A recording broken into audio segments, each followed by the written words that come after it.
yan. Tapos didip niya yan. Ididip mo po ba yan? Ay, hindi. Plain lang. Masarap ba yan, boss? Apo. Salamat.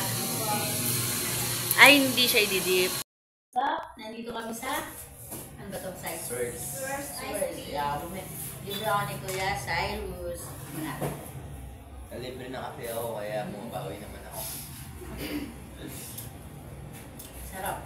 Kung tayo dito, ano lang to sa may Tarkan.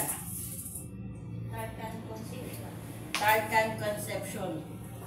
Hindi ka siya. Ano talaga yan?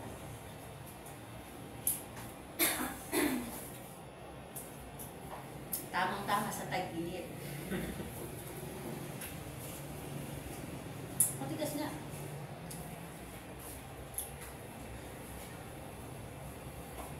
Sarap kasi dito. Mabenta din dito din. Sakto lang. Kasi marami din kasi naglabasin na mga inumin. Milk tea. Dati nag-iisa lang. Dinala ko si Sheka sa pagupitan kaya nag-ice cream muna kami ni Kuya Cyrus. Ito si ate, oh. Hi, ate. Hello ko naman po. Oh, ayan. Ito yung kasama kong pogi daw yan.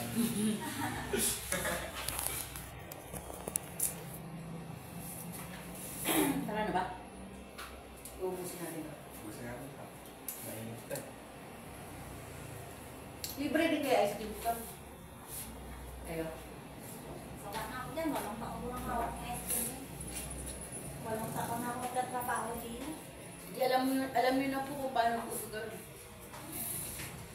Magtayo na po. Kung may sarili lang ako, kasi ako sarili. Gusto ko sa probinsya, kaya lang malalim. Sa probinsya ako mismo, makaulog. Mabenta po ba ito sa probinsya? Gusto ko yung sa lugar namin, talagang natok ko. Eh, malayo eh. Pag nasira yung machine eh, mahirap mag ano ng ano. Nasa magkano po ba yung pinaka-ano nito? 200, 300. Depende. Ano ito? Madaling mo, madali ang problema ko lang nga yan. Yung machine, yung tagagawa kasi sa stores, yun yung may hindi lahat ng parts ng machine eh, alam ko. Eh, ilan na po yata yung pinakamahal din? Yung pinakamahal. Ano na ngayon? Kasi mga 200,000 na yata ngayon. Magkano lang po ano? Mura lang yung mga yung items na yung mga problema. Yung machine. Baka po niya, nagbukunin. Nakala ko na lang, hindi na lang ako. Kuya, dito. Magkano po? Ano nila?